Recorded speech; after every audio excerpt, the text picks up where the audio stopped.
Good morning students, welcome back to my channel study with Abhiman. आज मैं आप लोगों के लिए यूपी बोर्ड एग्जाम 2022 के लिए क्लास 10th के लिए साइंस के कुछ मोस्ट इंपॉर्टेंट क्वेश्चंस लेकर आया हूं। आज की इस वीडियो में मैं आप सभी स्टूडेंट्स को यहाँ पे जितने भी क्वेश्चन सॉल्व करवाने वाला हूँ, ये सभी क्वेश्चंस आपके बोर्ड एग्जाम के पॉइंट ऑफ व्यू से मोस्ट इंपॉर्टेंट क्वेश्चंस हैं और इस बार आपके बोर्ड एग्जाम में ये क्वेश्चंस पूछे जा सकते हैं। तो जैसा कि आप सभी स्टूडेंट्स जानते हैं कि 4 अप्रैल को आप लोगों का साइंस का एग्जाम होने वाला है, तो मैं कोशिश करूंगा कि 4 अप्रैल के पहले मैं आप लोगों को साइंस के सभी मोस्ट इंपॉर्टेंट क्वेश्चन सॉल्व करवा दूं। तो चलिए फिर आज की इस वीडियो को स्टार्ट करते हैं और देखते हैं आज का क्वेश्चन नंबर फर्स्ट यहाँ पे क्या दिया है। क्वेश्चन नंबर फर्स्ट आप लोगों को आपकी स्क्रीन के ऊपर दिख रहा होगा। यहाँ पे क्वेश्चन लिखा है कि नेत्र की समंजन क्षमता से क्या अभिप्राय है। क्वेश्चन क्या है कि नेत्र की समंजन क्षमता से क्या अभिप्राय है। और ये क्वेश्चन आपके बोर्ड एग्जाम में टोटल 6 बार पूछा जा चुका है। 2011 के बोर्ड एग्जाम में, 2012, 2013, फिर इसके बाद 15, 16 एंड 19, यानी 6 बार आपके बोर्ड एग्जाम में ये क्वेश्चन पूछा जा चुका है। तो इस बार भी आपके बोर्ड एग्जाम में ये क्वेश्चन पूछा जा सकता है। तो इसका आंसर क्या हो जाएगा? इसका आंसर आपका हो जाएगा कि नेत्र लेंस की वह क्षमता जिसके कारण वह अपनी फोकस दूरी को समायोजित करके दूर तथा निकट की वस्तुओं को स्पष्ट देख पाता है, नेत्र की समंजन क्षमता कहलाती है।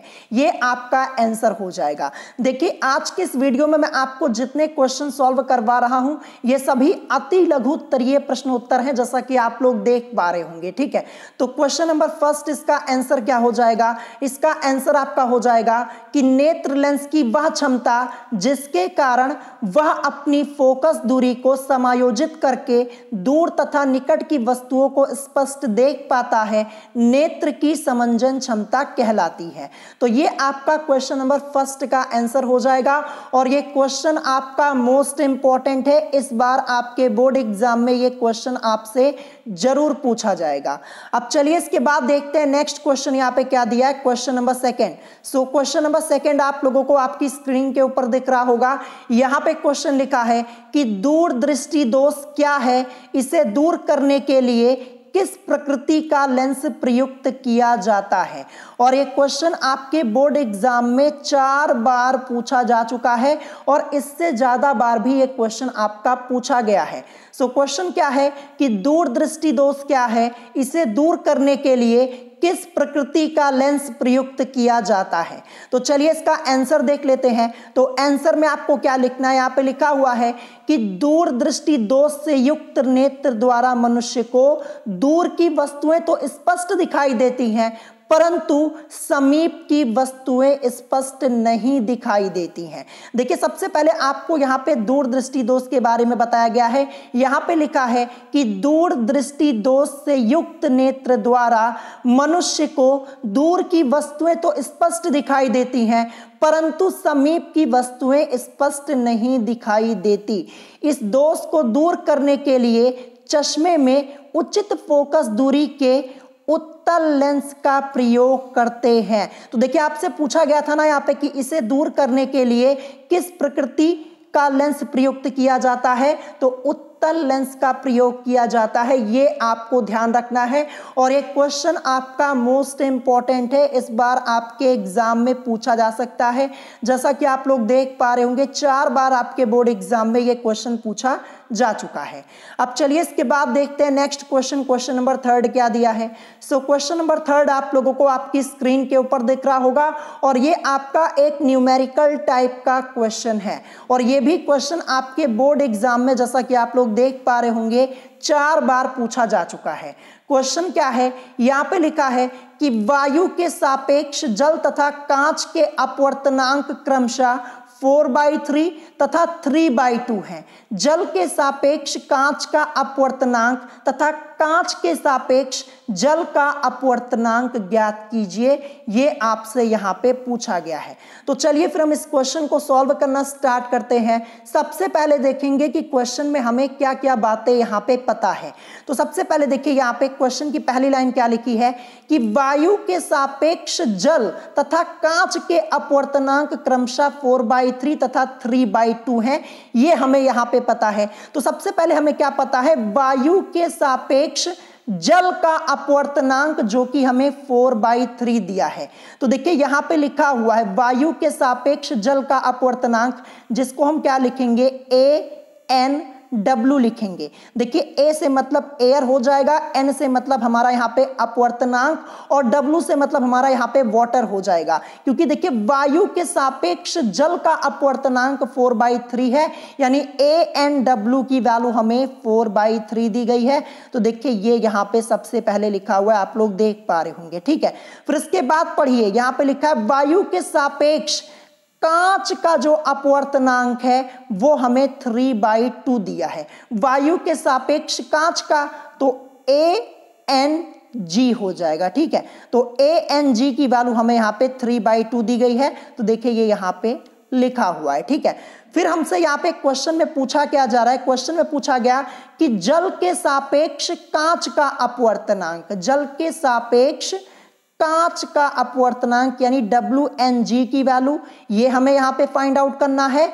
फिर इसके बाद कांच के सापेक्ष जल का अपवर्तनांक ज्ञात कीजिए, यानी GNW की वैल्यू भी हमें यहां पे ज्ञात करनी है, ठीक है। तो ये दो वैल्यूज हमें यहाँ पे फाइंड आउट करनी है। तो चलिए क्वेश्चन को सॉल्व कर लेते हैं। तो सबसे पहले हम यहाँ पे जल के सापेक्ष कांच का अपवर्तनांक निकालेंगे। तो जल के सापेक्ष कांच का अपवर्तनांक, इसको हम लिखेंगे क्या, देखिए सबसे पहले जल की बात हो रही है तो W लिखेंगे वाटर, फिर इसके बाद यहाँ पे अपवर्तनांक N, फिर यहाँ पे कांच का तो G हो जाएगा, ठीक है, WNG। WNG is equal to हमारा यहाँ पे क्या हो जाएगा, WNG is equal to ANG upon में ANW हो जाएगा। अब देखिए ANG की वैल्यू हमें क्वेश्चन में दी गई है, क्या है, 3/2, तो इसकी जगह रखेंगे 3/2। और ANW की वैल्यू भी हमें क्वेश्चन में दी गई है 4/3, तो यहां पे हम पुट कर देंगे वैल्यू को 4/3, ठीक है। तो हमारे पास क्या है, देखिए ये 3/2 है और अपॉन में क्या है, अपॉन में 4/3 है। जब इसको हम आगे सॉल्व करेंगे तो हमारा क्या हो जाएगा, देखिए 3/2 ये तो आपका ऊपर है ही, और जब ये 4/3 है इसको हम ऊपर भेजेंगे तो ये मल्टीप्लाई में हो जाएगा और ये पलट जाएगी वैल्यू, 3 ऊपर हो जाएगा 4 नीचे हो जाएगा। जैसे 4/3 था ना, ऊपर भेजेंगे मल्टीप्लाई में हो जाएगा और ये पलट जाएगा 3/4 आपका हो जाएगा, ठीक है। अब इसी को मल्टीप्लाई करवा लीजिए, 3 3 9 होता है एंड यहाँ पे 2 4 आपका 8 हो जाएगा, यानी 9/8 ये आपका यहाँ पे आंसर हो जाएगा। जो पहले आपसे पूछा गया कि जल के सापेक्ष कांच का अपवर्तनांक हमें क्या मिलेगा, 9/8 मिलेगा, आप लोग देख पा रहे होंगे, ठीक है। फिर इसके बाद नेक्स्ट हमसे यहाँ पे पूछा गया है कि जैसा कि आप लोग देख पा रहे होंगे कांच के सापेक्ष जल का अपवर्तनांक, ये भी तो हमसे पूछा गया क्वेश्चन में। तो कांच के सापेक्ष यानी G और अपवर्तनांक की बात हो रही है N, और यहाँ पे जल का पूछा गया है तो GNW की वैल्यू अब हमें निकालनी है। तो GNW इज इक्वल टू हमारा क्या हो जाएगा, GNW is equal to ANW upon में ANG हो जाएगा। तो ANW की वैल्यू हमारे पास है, जैसा कि आप लोग देख पा रहे होंगे 4/3, और ANG की वैल्यू हमारे पास है 3/2। तो ये वैल्यूज हमने पुट कर दी। अब इसको भी हम सॉल्व कर लेंगे। देखिए 4/3 आपका है यहाँ पे और अपॉन में क्या है, अपॉन में आपका 3/2 है। अब देखिए 3/2 को अगले स्टेप में क्या करेंगे, हम ऊपर भेजेंगे। तो 4/3 यहाँ पे है ही, और 3/2 को जब ऊपर भेजेंगे तो ये वैल्यू पलट जाएगी, 2 ऊपर और यहाँ पे 3 आपका नीचे आ जाएगा। सॉल्व कर लीजिए, 4 2 8 एंड यहाँ पे 3 3 9, यानी 8/9 ये आपका यहाँ पे आपको आंसर मिल जाएगा। तो देखिए 2 क्वेश्चन हमसे यहाँ पे पूछे गए थे। जल के सापेक्ष कांच का अपवर्तनांक 9/8 मिला एंड यहाँ पे कांच के सापेक्ष जल का अपवर्तनांक 8/9 आपका आया हुआ है। तो ये आपका आंसर हो जाएगा। और देखिए ये क्वेश्चन आप लोगों से लघु उत्तरीय प्रश्न में भी पूछा जा सकता है, ध्यान रखिएगा। क्वेश्चन इंपॉर्टेंट है, इसकी प्रैक्टिस कर लीजिएगा। ये आपसे क्वेश्चन इस बार पूछा जा सकता है, 4 बार आपके एग्जाम में आया है, तो 5वीं बार भी आपसे ये क्वेश्चन पूछा जा सकता है। ठीक है, अब चलिए इसके बाद देखते हैं नेक्स्ट क्वेश्चन, क्वेश्चन नंबर 4 यहाँ पे क्या दिया है। सो क्वेश्चन नंबर 4 आप लोगों को आपकी स्क्रीन के ऊपर दिख रहा होगा। यहाँ पे क्वेश्चन लिखा है कि निकट दृष्टि दोष क्या है। ये क्वेश्चन आपके बोर्ड एग्जाम में 3 बार आया है, या फिर अथवा करके आपसे पूछा गया कि निकट दृष्टि दोष से आप क्या समझते हैं, इसका निवारण किस प्रकार किया जाता है। जो अथवा करके लिखा है ये 2018 के बोर्ड एग्जाम में आपसे पूछा गया था। तो चलिए इसका आंसर देखते हैं। तो आंसर में आपको क्या लिखना है कि निकट दृष्टि दोष से युक्त नेत्र द्वारा मनुष्य को समीप की वस्तुएं तो स्पष्ट दिखाई देती हैं, परंतु एक निश्चित दूरी से आगे की वस्तुएं स्पष्ट दिखाई नहीं देती। तो देखिए, अगर आपसे पूछा जाए कि निकट दृष्टि दोष क्या है, तो आपको केवल यहां से लेकर के यहां तक ही लिखना है, यानी निकट दृष्टि दोष से युक्त नेत्र द्वारा मनुष्य को समीप की वस्तुएं तो स्पष्ट दिखाई देती हैं, परंतु एक निश्चित दूरी से आगे की वस्तुएं स्पष्ट नहीं दिखाई देती। और अगर आपसे यह भी पूछ लिया जाए कि इसका निवारण किस प्रकार किया जाता है, तब आपको ये वाली लाइन लिखनी है कि इस दोष को दूर करने के लिए, यानी निकट दृष्टि दोष को दूर करने के लिए चश्मे में उचित फोकस दूरी के अवतल लेंस का प्रयोग करते हैं। तो आपको ध्यान रखना है कि निकट दृष्टि दोष के निवारण के लिए किस प्रकार के लेंस का प्रयोग किया जाता है, अवतल लेंस का प्रयोग किया जाता है। ध्यान रखिएगा। देखिए, अगर आपसे केवल दृष्टि दोष पूछा जाए कि निकट दृष्टि दोष क्या है, तो आपको यहां से लेकर के यहां तक आंसर लिखना है। और अगर आपसे पूछा जाए कि निकट दृष्टि दोष से आप क्या समझते हैं, इसका निवारण किस प्रकार किया जाता है, तो आपको ये पूरा आंसर लिखना होगा। ठीक है, तो ये भी आपका क्वेश्चन मोस्ट इंपॉर्टेंट है, इसको अच्छे से प्रिपेयर कर लीजिएगा। ठीक है, अब चलिए इसके बाद देखते हैं नेक्स्ट क्वेश्चन, क्वेश्चन नंबर 5 क्या दिया हुआ है। सो क्वेश्चन नंबर 5 आप लोगों को आपकी स्क्रीन के ऊपर यहाँ पे दिख रहा होगा। ये भी आपका एक न्यूमेरिकल टाइप का क्वेश्चन है। देखिए, आप सभी स्टूडेंट्स जानते होंगे कि आपके एग्जाम में न्यूमेरिकल्स भी पूछे जाते हैं। फिजिक्स में, फिजिक्स वाला जो आपका पार्ट है, वहां पे आपसे न्यूमेरिकल पूछा जाता है। तो देखिए यहाँ पे क्वेश्चन नंबर 5 क्या है कि किसी विद्युत चालक में 1.0 एम्पियर की धारा, या फिर आप इसे बोल सकते हैं 1 एम्पियर की धारा, चाहे 1.0 लिखा हो चाहे 1 लिखा हो, बात एक ही होगी, ध्यान रखिएगा। तो देखिए यहाँ पे लिखा है कि किसी विद्युत चालक में 1.0 एम्पियर की धारा या फिर 1 एम्पियर की धारा 1 मिनट तक प्रवाहित की जाती है। ज्ञात कीजिए। सबसे पहले क्या पूछा गया, कुल आवेश, यानी यहां पे आपको सबसे पहले कुल आवेश ज्ञात करना है। फिर इसके बाद सेकंड पॉइंट आपसे पूछा गया कि प्रवाहित इलेक्ट्रॉनों की संख्या, यानी नंबर ऑफ इलेक्ट्रॉन्स आपको यहां पे फाइंड आउट करना है। ठीक है, तो चलिए देखते हैं यहां पे क्या क्या चीजें हमें पता है। देखिए, सबसे पहले हम ये निकालेंगे, जो कुल आवेश है ना, इसको हम आसानी से निकाल पाएंगे। सबसे पहले तो देखेंगे क्वेश्चन में हमें पता क्या है। सबसे पहले यहां पे लिखा है कि किसी विद्युत चालक में 1.0 एम्पियर की धारा, यानी धारा आई का मान हमें यहां पे क्या दिया है, 1.0 एम्पियर दिया हुआ है। ठीक है, देखिए यहां पे लिखा भी हुआ है I इज इक्वल टू, हमें पता है 1.0 एम्पियर धारा का मान हमें यहां पे पता है। ठीक है, फिर इसके बाद समय कितना दिया है, समय t की वैल्यू हमें यहां पे 1 मिनट दी गई है। देखिए ये मिनट में है, इसको हमें सेकंड में चेंज करना होगा, तभी क्वेश्चन आगे सॉल्व होगा। तो 1 मिनट में कितने सेकंड्स होते हैं, तो आप बोलेंगे 60 सेकंड, यानी 60 सेकंड्स होते हैं। तो 1 मिनट इज इक्वल टू यहाँ पे 60 सेकंड लिखा हुआ है, जो कि आपको यहाँ पे समय की वैल्यू दी गई थी। ठीक है, क्वेश्चन में फिर आपसे यहाँ पे पूछा गया कुल आवेश, यहाँ पे आपको टोटल चार्ज फाइंड आउट करना, जैसा कि आप लोग देख पा रहे होंगे Q की वैल्यू को हमें यहाँ पे सबसे पहले फाइंड आउट करना है। फिर इसके बाद प्रवाहित इलेक्ट्रॉनों की संख्या, यानी नंबर ऑफ इलेक्ट्रॉन्स हमें यहाँ पे फाइंड आउट करने, ये 2 वैल्यूज हमें यहाँ पे निकालनी है। तो सबसे पहले हम क्या करेंगे, हम Q की वैल्यू को निकाल लेते। Q इज इक्वल टू आपका फॉर्मूला होता है I इंटू टी, ये आप लोगों ने पढ़ा होगा। Q से हमारा मतलब क्या होता है, आवेश से होता है। ठीक है, किससे, आवेश से। तो आवेश बराबर आपका क्या होता है, I से मतलब हमारा धारा, और गुणे T से मतलब हमारा क्या होता है, समय। ठीक है, ये आपको ध्यान रखना है। तो देखिए आवेश बराबर आपका क्या होता है, धारा गुणे समय, या फिर आप बोल सकते हैं विद्युत धारा गुणे समय। ठीक है, तो यहाँ पे Q इज इक्वल टू आपका I इंटू टी हो जाएगा। तो मैं यहाँ पे लिख देता हूँ Q is equal to I into T. तो I की वैल्यू हमारे पास क्या है, I की वैल्यू हमारे पास है 1.0 एम्पियर, और समय कितना है, समय 1 मिनट, जिसको हमने सेकंड में चेंज किया तो हमें क्या मिला 60 सेकंड।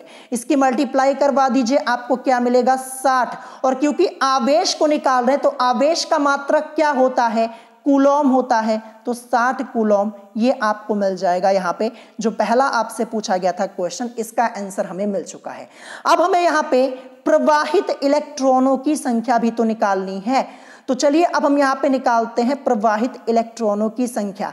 तो देखिए आपने एक फॉर्मूला पढ़ा होगा, Q इज इक्वल टू आपका होता है Ne, ये बेसिक फॉर्मूला है। अब क्योंकि हमें यहाँ पे numbers of electron find out करने हैं तो N इज इक्वल टू आपका क्या हो जाएगा, Q अपॉन में E हो जाएगा, और हमें यहाँ पे नंबर ऑफ इलेक्ट्रॉन्स पता चल जाएंगे। तो N is equal to Q upon E हो जाएगा। तो देखिए Q की वैल्यू अभी हमने निकाली जो कि हमें 60 कूलम मिली हुई थी, और देखिए ये E से हमारा मतलब क्या हो जाएगा, E से हमारा मतलब जो इलेक्ट्रॉन पर चार्ज होता है, इलेक्ट्रॉन पर चार्ज क्या होता है 1.6 into 10 raise to the power -19 coulomb.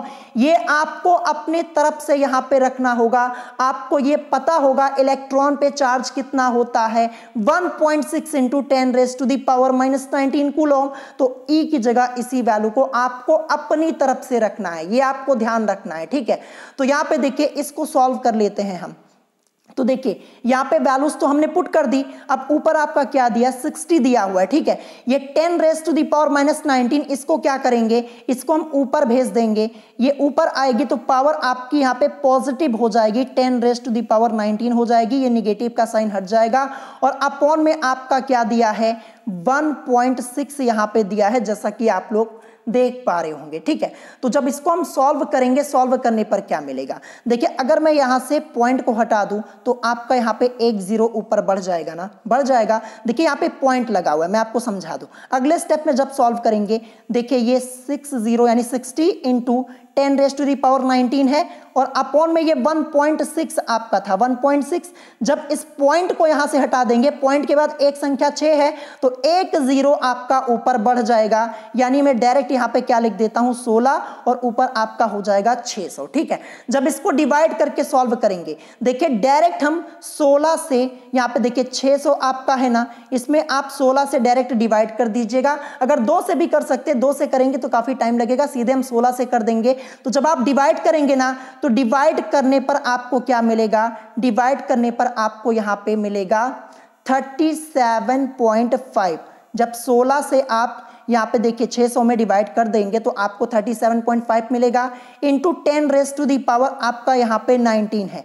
अब देखिए इसको आगे हम लिखना चाहे तो क्या लिख सकते हैं, देखिए पॉइंट को हम एक अंक इधर ले आएंगे, 3 पॉइंट कर देंगे यहाँ पे, जो 37.5 था ना, इस पॉइंट को एक अंक इधर ले आएंगे, और यहाँ पे 75 आपका हो जाएगा। जब पॉइंट को इधर लाए हैं तो 10 की घात यहाँ पे एक बढ़ जाएगी, यानी 10 की घात क्या हो जाएगी 20 हो जाएगी, यानी 3.75 into 10 raise to the power 20 electron, यही इस क्वेश्चन का करेक्ट आंसर हो जाएगा।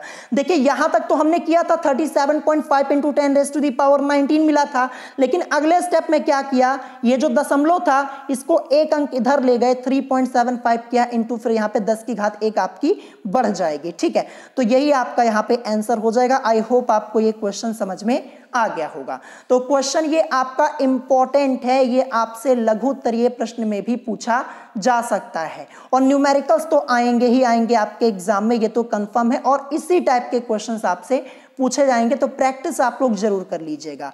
अब देखते हैं नेक्स्ट क्वेश्चन, यहाँ पे क्वेश्चन नंबर 6 क्या दिया है। सो क्वेश्चन नंबर 6 आपको आपकी स्क्रीन के ऊपर दिख रहा होगा। क्वेश्चन यहाँ पे है कि विद्युत चुंबकीय प्रेरण से क्या तात्पर्य है। क्या पूछा गया कि विद्युत चुंबकीय प्रेरण से क्या तात्पर्य है। यह क्वेश्चन आपके बोर्ड एग्जाम में टोटल 4 बार पूछा गया। कितनी बार? 4 बार पूछा गया। मोस्ट इंपॉर्टेंट क्वेश्चन है, इस बार आपके बोर्ड एग्जाम में यह क्वेश्चन पूछा जा सकता है। तो चलिए इसका आंसर हम यहां पे देखते हैं। आंसर क्या हो जाएगा? चुंबकीय फ्लक्स परिवर्तन के कारण विद्युत वाहक बल के प्रेरित होने की घटना को विद्युत चुंबकीय प्रेरण कहते हैं तथा उत्पन्न हुए विद्युत वाहक बल को प्रेरित विद्युत वाहक बल कहते हैं। ये आपको ध्यान रखना है। बस छोटी सी परिभाषा, छोटी सी डेफिनेशन यहाँ पे लिखी हुई है कि चुंबकीय फ्लक्स के परिवर्तन के कारण विद्युत वाहक बल के प्रेरित होने की घटना को विद्युत चुंबकीय प्रेरण कहते हैं तथा उत्पन्न हुए विद्युत वाहक बल को प्रेरित विद्युत वाहक बल कहते हैं। ये आपको ध्यान रखना है। इस क्वेश्चन को आप लोग जरूर प्रिपेयर कर लीजिएगा। जैसा कि आप लोग देख पा रहे होंगे 4 बार आपके बोर्ड एग्जाम में ये क्वेश्चन पूछा जा चुका है। अब आते हैं यहाँ पे हम नेक्स्ट क्वेश्चन पे, क्वेश्चन नंबर 7, जो कि आपका मोस्ट इंपॉर्टेंट है और इस पैटर्न के आपके बोर्ड एग्जाम में बहुत सारे क्वेश्चंस पूछे जा चुके हैं। तो इस क्वेश्चन को बहुत ही ध्यान से समझिएगा। क्वेश्चन यहाँ पे क्या है कि एक वैद्युत बल्ब पर 100 वॉट, W से मतलब हमारा क्या हो जाएगा, वॉट से, तो यहाँ पे 100 वॉट तथा 250 वोल्ट लिखा है। V से मतलब वोल्ट से, ध्यान रखिएगा। ज्ञात कीजिए, सबसे पहले आपसे क्या पूछा गया, बल्ब का प्रतिरोध, यानी हमें यहाँ पे बल्ब का रेजिस्टेंस सबसे पहले फाइंड आउट करना है। फिर सेकंड पॉइंट में हमसे पूछा जा रहा है कि बल्ब से प्रवाहित अधिकतम धारा, यानी हमें यहाँ पे बल्ब से प्रवाहित मैक्सिमम जो धारा है ये हमें यहाँ पे फाइंड आउट करनी है, ध्यान रखिएगा। ठीक है, तो चलिए क्वेश्चन को सॉल्व करना स्टार्ट करते। सबसे पहले देखेंगे क्वेश्चन में हमें पता क्या है। तो सबसे पहले हमें यहाँ पे P की वैल्यू पता है। P इज इक्वल टू हमें क्या दिया है, 100 वॉट हमें यहाँ पे दिया है। और इसके अलावा हमें यहाँ पे V की वैल्यू कितनी दी गई है, 250 वोल्ट दी गई है। ये हमें यहाँ पे पता है। जब ये दो वैल्यूज हमें पता है तो हम यहाँ पे रेजिस्टेंस को यानी प्रतिरोध को आसानी से निकाल पाएंगे। तो आप लोगों ने एक फॉर्मूला पढ़ा होगा, P इज इक्वल टू, एक फॉर्मूला आपका होता है V²/R। ये बेसिक फॉर्मूला है, लेकिन हमें यहाँ पे रेजिस्टेंस निकालना है, रेजिस्टेंस फाइंड आउट करना है। तो R इज इक्वल टू आपका फॉर्मूला क्या हो जाएगा, V²/P। ये फॉर्मूला हमें कैसे मिला, जो बेसिक फॉर्मूला है P is equal to V²/R, इसी की हेल्प से मिला हुआ है। ठीक है, तो बेसिक फॉर्मूला आपका होता है P is equal to V²/R। अब क्योंकि हमें यहाँ पे सबसे पहले बल्ब का प्रतिरोध यानी R की वैल्यू को फाइंड आउट करना है, तो R इज इक्वल टू हम फॉर्मूला यूज करेंगे V²/P। ध्यान रखिएगा। तो देखिए यही फॉर्मूला आपका लिखा हुआ है, R is equal to V²/P। अब देखिए V² में देखिए V की वैल्यू हमें 250 वोल्ट दी गई है। अब क्योंकि यहाँ पे स्क्वायर है तो 2 बार हमें 250 को रखना होगा, 2 बार 250 को रखेंगे और अपॉन में आपका P है, P की वैल्यू हमारे पास 100 वॉट है, तो ये 100 हो जाएगा। यहाँ पे ये 0 से ये 0 और ये 0 से ये 0 कैंसिल हो जाएगा।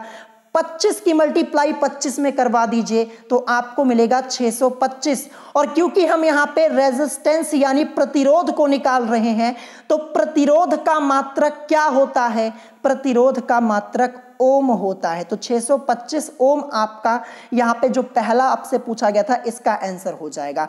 और देखिए ओम को हम यहाँ पे इस सिंबल से भी रिप्रेजेंट करते हैं। ये सिंबल जो है ये ओम का सिंबल होता है, ये भी आपको ध्यान रखना है।